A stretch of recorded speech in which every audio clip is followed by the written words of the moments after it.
15 മാസത്തെ യുദ്ധത്തിന് ശേഷം ഗാസയിൽ സമാധാന കരാർ വന്നിരിക്കുകയാണ്. വെടിനിർത്തൽ താൽക്കാലികമാണെങ്കിലും 6 ആഴ്ച വെടിനിർത്തും. പക്ഷേ ഈ അവസരത്തിൽ നമ്മൾ കാണുന്നത് ഈ തകർന്നു പോകുമെന്ന് പറയുന്ന ഹമാസിന്റെ പല സൈന്യത്തിലുള്ള ആളുകൾ തിരിച്ചു വന്നതായിട്ടാണ്. അവർ വീണ്ടും പാലസ്തീനിക പ്രദേശങ്ങളിൽ അവരുടെ സ്വാധീനം ബലപ്പെടുത്തുകയും അവിടെയുള്ള പോലീസ് അല്ലെങ്കിൽ ട്രാഫിക് എല്ലാം ഏറ്റെടുത്ത് പഴയതിലും സ്ട്രോങ് ആയിട്ടാണ് വരുന്നത്. അപ്പം അവരുടെ തന്നെ ആളുകൾ പറയുന്നത് അവരുടെ അംഗസംഖ്യയിൽ കാര്യമായ കുറവുണ്ടായിട്ടില്ല എന്നാണ്. അതായത് ഇസ്രയേലിനെ വീണ്ടും ഒന്ന് വെല്ലുവിളിക്കുന്ന പോലെയാണ് കാര്യങ്ങൾ പോകുന്നത്. എന്തായിരിക്കും ഇതിൻ്റെ ഒരു പരിണിതഫലം? ഇനി എന്തായിരിക്കും ഉണ്ടാവാൻ പോകുന്നത്? ഇത് കഴിഞ്ഞാൽ ഈ 6 ആഴ്ചത്തെ സമാധാന ഉടമ്പടി കഴിഞ്ഞാൽ പിന്നീട് എന്തായിരിക്കും നടക്കാൻ പോകുന്നത്? അല്ല, ഇതിലെ ഒരു വെല്ലുവിളി എന്ന് പറയുന്നത് ഇതൊരു മതവിശ്വാസികളുടെ താല്പര്യമുണ്ടല്ലോ. മതവിശ്വാസികൾ അവരുടെ ഇത്തരം പ്രവർത്തനങ്ങളെ ദൈവമാർഗത്തിലുള്ള ജിഹാദായിട്ടാണ് കാണുന്നത്. ദൈവമാർഗത്തിലുള്ള മതത്തിന് വേണ്ടിയുള്ള ദൈവത്തിന് വേണ്ടിയുള്ള പ്രവർത്തനങ്ങളായിട്ടാണ് ഇവർ പറഞ്ഞു വെക്കുന്നത്. സ്വാഭാവികമായിട്ടും ഈ രണ്ട് മതങ്ങളെ ഇസ്രായേലിനോട് ബന്ധപ്പെട്ടാകട്ടെ അല്ലെങ്കിൽ ഈ ഇസ്ലാം മതത്തോട് ബന്ധപ്പെട്ടാകട്ടെ, ഇപ്പൊ ഈ ഇസ്രായേലിനോട് ബന്ധപ്പെട്ട് വരുന്ന രാഷ്ട്രീയമുണ്ട്. അവരെ സംബന്ധിച്ച് അവരുടെ ഭൂമി എന്ന് പറയുന്നത് നമുക്കറിയാം ഈ പറയുന്ന യൂഫ്രട്ടീസ് തീരം വരെ ഉണ്ടെന്നുള്ളതാണ്. അതായത് ഈ പറയുന്ന ഇറാന്റെ ഈ ഭാഗങ്ങൾ വരെ ഉണ്ടാകുന്ന പ്രദേശങ്ങൾ എന്ന് പറയുന്നത് ഈ ഇസ്രായേലിനോട് ബന്ധപ്പെട്ട് വരുന്ന ഭൂമിയാണെന്ന് പറയുന്നത്. മാത്രമല്ല പാലസ്തീന്റെ തെക്കൻ പ്രദേശം തൊട്ട് ഈ മദീന വരെ ഈ ജൂതന്മാർ ജീവിച്ചിരുന്ന കൃത്യമായിട്ടുള്ള ചരിത്രമുണ്ട്. അപ്പൊ അവരെ സംബന്ധിച്ച് അവരുടെ ഒരു ഭൂമി വീണ്ടെടുക്കുക എന്ന് പറയുന്നത് അവരെ സംബന്ധിച്ച് മതപരമായി ചിന്തിക്കുമ്പോൾ ഒരു ആവശ്യകതയായിട്ട് അവരെന്നും നിലനിർത്തിക്കൊണ്ടുപോകും. ഇനി ഇസ്ലാം മതത്തിലേക്ക് കടന്നു വന്നിട്ടുണ്ടെങ്കിൽ ഇസ്ലാം മതത്തോട് ബന്ധപ്പെട്ട് പറഞ്ഞ അവരുടെ പ്രാമാണിക ഗ്രന്ഥം അല്ലെങ്കിൽ അതിലെ ഏറ്റവും ദൈവികത കൽപ്പിക്കുന്ന ഗ്രന്ഥം എന്ന് ഖുറാൻ തന്നെയാണ്. ഖുറാനിൽ തന്നെ പറയുന്നുണ്ട്. ഖുറാനിൽ തന്നെ പറയുന്നത് പറഞ്ഞെങ്കിൽ ലോകം അവസാനിക്കുന്നതിനോട് ബന്ധപ്പെട്ടു അല്ലെങ്കിൽ അന്ത്യനാളുകളോടെല്ലാം ബന്ധപ്പെട്ട് ജൂതന്മാരുടെ യുദ്ധത്തെ പറ്റി പറയുന്നുണ്ട്.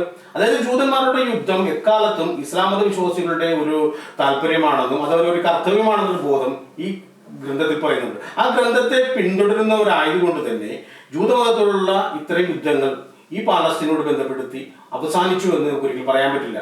ഈ ഖുറാനിൽ പറയുന്നത് മറ്റൊന്നുമല്ല, അന്ത്യനാളെടുക്കുമ്പോൾ യേശുക്രിസ്തു അവതരിക്കുന്ന പറയുന്നു. യേശുക്രിസ്തു അവതരിച്ചിട്ട് ഇസ്ലാം മത വിശ്വാസികളോടൊപ്പം നിന്നുകൊണ്ട് ജൂതന്മാർക്കെതിരെ യുദ്ധം ചെയ്യും. അങ്ങനെ യുദ്ധം ചെയ്ത് എല്ലാ ജൂതന്മാരെയും ഇല്ലായ്മ ചെയ്യുമെന്നാണ് ഖുറാനിൽ പറയുന്നത്. അപ്പോൾ ജൂതന്മാരുടെ നിഷ്കാസനമാണ് ഖുറാൻ മുന്നോട്ട് വെക്കുന്നത്. ഖുറാൻ എന്ന് പറയുന്നത് ഇസ്ലാം മതം മുന്നോട്ട് വെക്കുന്നത് ജൂതന്മാരുടെ സമ്പൂർണ്ണമായ നിഷ്കാസനമാണ്. അങ്ങനെയാണെങ്കിൽ ജൂതന്മാർ ജീവിച്ചിരിക്കുന്ന കാലത്തോളം ഇസ്ലാം മത വിശ്വാസികളായിട്ടുള്ള ഇത്തരം വിഭാഗങ്ങൾക്ക്, യുദ്ധത്തെ ഒരു മാർഗമായിട്ട് കാണുന്ന ഇത്തരം ആളുകൾക്ക് ഇതിൽ നിന്ന് മാറി നിൽക്കാൻ പറ്റില്ല. അപ്പോൾ ഇവരിപ്പോൾ മാറുന്നതുകൊണ്ട് പറയുന്നു ഞങ്ങൾക്കൊന്നും സംഭവിച്ചിട്ടില്ല എന്ന് പറയുമ്പോൾ അത് ദൈവത്തിന്റെ ഒരു രക്ഷാകവചം ഞങ്ങൾക്ക് ഉണ്ടായെന്നുള്ളൊരു മറ്റൊരു വ്യാഖ്യാനമാണത്. വിശ്വാസികളെ സംബന്ധിച്ച് അവരോടൊപ്പം നിൽക്കേണ്ടതുണ്ട്. കാരണം ദൈവത്തിന്റെ രക്ഷാകവചം ഉണ്ടായിരുന്നത് കൊണ്ടാണ്, ദൈവത്തിന് വേണ്ടി യുദ്ധം ചെയ്തുകൊണ്ടാണ് രക്ഷാകവചം ദൈവം ഒരുക്കിയത്. അതുകൊണ്ടാണ് ഇത്തരം വക്താക്കൾ ഇപ്പോഴും മരിച്ചിട്ടില്ല എന്നൊരു വിശ്വാസം ഈ പറയുന്ന ആൾക്കാർ ജനങ്ങളുടെ ഇടയിൽ ഉണ്ടാക്കിയെടുക്കുന്നത്. ഇത്തരം വിശ്വാസം നിലനിർത്തിയാൽ മാത്രമേ ഇനിയുള്ള നാളുകളിലും ഈ പറയുന്ന സാധാരണക്കാരായ ജനങ്ങൾ ഇവരോടൊപ്പം നിൽക്കൂ. ഇത്തരം ആളുകൾ നിലനിന്നാൽ മാത്രമേ ഇവരെ മറയാക്കിക്കൊണ്ട് ഇവർക്ക് ഇവരുടെ പ്രവർത്തനം മുന്നോട്ട് കൊണ്ടുപോകാൻ പറ്റൂ.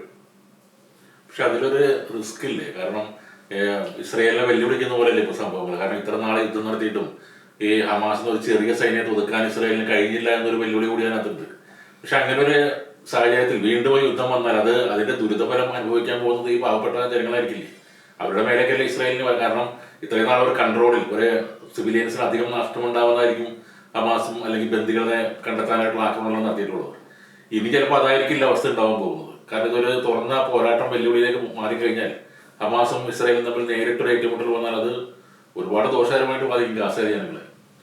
അവരാണ് ഇതിന്റെ നാശം അല്ലെങ്കിൽ ഇതിന്റെ ദൂഷ്യഫലങ്ങളെല്ലാം അനുഭവിക്കാൻ പോകുന്ന അവരായിരിക്കും. ഹമാസിന് അപ്പോഴും പതിവ് പോലെ കുറച്ചാൾ 100-200 ആൾക്കാർ ഒളിവ് പോകാൻ തിരിച്ചു വരാം. പക്ഷെ ഇവര് എവിടെയാ പോകുന്നത്? എല്ലാ സ്ഥലവും കുട്ടിയെടുക്കപ്പെട്ട ആൾക്കാരാണ്.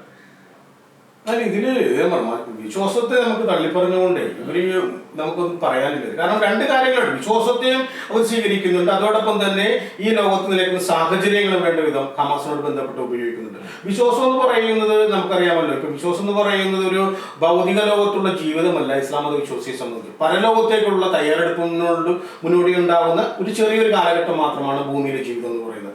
അതിനിടയ്ക്ക് മതത്തിന് വേണ്ടി, ദൈവത്തിന് വേണ്ടി അല്ലെങ്കിൽ ഈ ഒരു കാര്യം പറഞ്ഞു നിൽക്കുന്ന പോരാളികൾക്ക് വേണ്ടി ജീവിക്കുക എന്ന് പറയുന്നത് വിശ്വാസികളുടെ ഉത്തരവാദിത്വമായിട്ട് വിശ്വാസികളിൽ പറഞ്ഞു വരുത്തുന്ന ഒരു പ്രവണത ഇസ്ലാമിക ലോകത്തോട് ബന്ധപ്പെട്ട് ഇത്തരം പ്രദേശങ്ങളിലുണ്ട്. അതോടൊപ്പം തന്നെ ഇത്തരം സാധാരണക്കാരായ ആളുകൾ കൊല്ലപ്പെടുമ്പോഴോ അല്ലെങ്കിൽ അവർക്ക് ഈ പറയുന്ന രീതിയിലുള്ള ജീവഹാനിയോ അല്ലെങ്കിൽ അവരോട് ബന്ധപ്പെട്ട നാശനഷ്ടങ്ങൾ ഉണ്ടാകുമ്പോൾ സ്വാഭാവികമായിട്ടും ലോകരാഷ്ട്രങ്ങൾ, അതായത് മനുഷ്യസ്നേഹികളായിട്ട് ആളുകളുടെ ഈ പറയുന്ന എതിർപ്പുകൾ ഇസ്രായേലിനെതിരെ തിരിയുമെന്നും അതിന്റെ ഭാഗമായിട്ട് തങ്ങൾ സുരക്ഷിതരാകുന്ന ബോധം അവിടെ പ്രവർത്തിക്കുന്നുണ്ട്.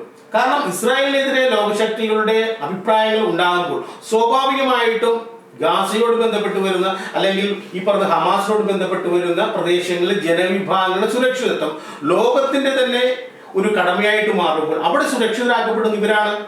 ഈ ഒരു തന്ത്രമാണ് ഇത്തരം നേതാക്കന്മാർ എല്ലാ കാലത്തും ഉപയോഗിക്കുന്നത്.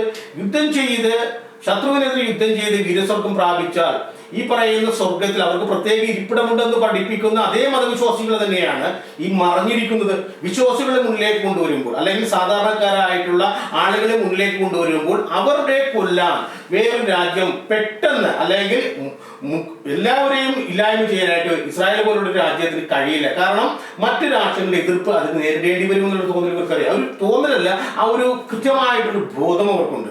അപ്പോൾ ഈ ജനങ്ങളെ അനുനിർത്തിക്കൊണ്ട് ഗാസ പോലുള്ള പ്രവർത്തനങ്ങൾ ഇവർ മറഞ്ഞിരിക്കുകയാണ്. യഥാർത്ഥത്തിൽ ഈ ഒരു നിസ്സംഗതയുണ്ട്. അതായത് വേണമോ വേണ്ടയോ എന്നുള്ള ഇസ്രായേലിനെ സംബന്ധിച്ചുണ്ടാകുന്ന ഒരു തോന്നലുണ്ട്. ആ തോന്നലിനെ അധികപറ്റിയാണ് ഇത്ര നേതാക്കന്മാരുടെ ജീവൻ മുന്നോട്ട് പോകുന്നത്. അവർ ഈ പറയുന്ന ജനങ്ങളുടെ കാര്യത്തിൽ ഒരു തീരുമാനമെടുക്കുകയാണ്. ഇസ്ലാമിനോട് ബന്ധപ്പെട്ട് വരുന്ന വിഭാഗങ്ങളാണ് അവരുടെ മരണത്തിൽ നമ്മൾ ഖേദിക്കേണ്ടതില്ലെന്ന് തീരുമാനമെടുത്താൽ ഹമാസിനോട് ബന്ധപ്പെട്ട് വരുന്ന ഇത്തരം വിഭാഗങ്ങൾ മറ്റൊരു ദിവസം വന്നിട്ട് ഞങ്ങൾ ആരെയും കൊല്ലാൻ മറ്റൊരു മതവിശ്വാസിക്ക് കഴിയില്ലെന്ന് പ്രഖ്യാപനം നടത്തില്ല. ഇവിടെയാണ് മതവിശ്വാസികളെ കൂട്ടുപിടിച്ചുകൊണ്ട്, അതായത് സാധാ വിശ്വാസികളെ കൂട്ടുപിടിച്ചുകൊണ്ട് ഇവരുടെ ഒരു അജണ്ട നടപ്പിലാക്കാൻ തയ്യാറാകുന്നത്. മാത്രമല്ല നമ്മൾ മറ്റൊരു കാര്യമുണ്ട്. ഇപ്പോൾ മധ്യ ഗാസ അതുപോലെ തെക്കൻ ഗാസയിലല്ല ഇതിനോട് ബന്ധപ്പെട്ട് വരുന്ന വിശ്വാസികളോട് ബന്ധപ്പെട്ടവരാണ് അവിടെ ജീവിക്കുന്നത്. അല്ലെങ്കിൽ പലായനം ചെയ്യപ്പെട്ട ആളുകളാണ് അവിടെ ജീവിക്കുന്നത്.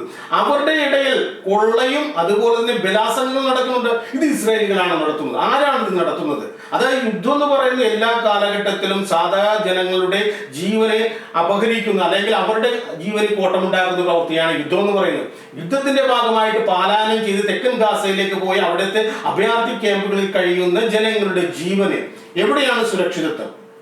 യുഎനോട് ബന്ധപ്പെട്ട ഒരു സംഘടനകൾ കൃത്യമായിട്ട് പറയുന്നുണ്ട്. അവിടെ ഈ പറയുന്ന ഭക്ഷണ സാധനങ്ങളുമായിട്ട് വരുന്ന കാര്യങ്ങളെ കൊള്ളയിലൂടെ പിടിച്ചെടുക്കുന്നുണ്ട്. അതുപോലെ ബലാത്സംഗങ്ങൾ നടക്കുന്നു. ഇത് എങ്ങനെയാണ് സംഭവിക്കുന്നത്? അപ്പോൾ യഥാർത്ഥത്തിൽ സാധാരണ ആളുകളുടെ, അത് മതവിശ്വാസത്തിന്റെ ഭാഗമായിട്ടല്ല പറയുന്നത്, ഏതൊരു മനുഷ്യന്റെയും ജീവൻ രക്ഷിക്കാനുള്ള ഉത്തരവാദിത്വം ഏതൊരു മത നേതാക്കന്മാർക്കോ അല്ലെങ്കിൽ മതത്തിന് വേണ്ടി പോരടിക്കുന്നവർക്കുണ്ട്.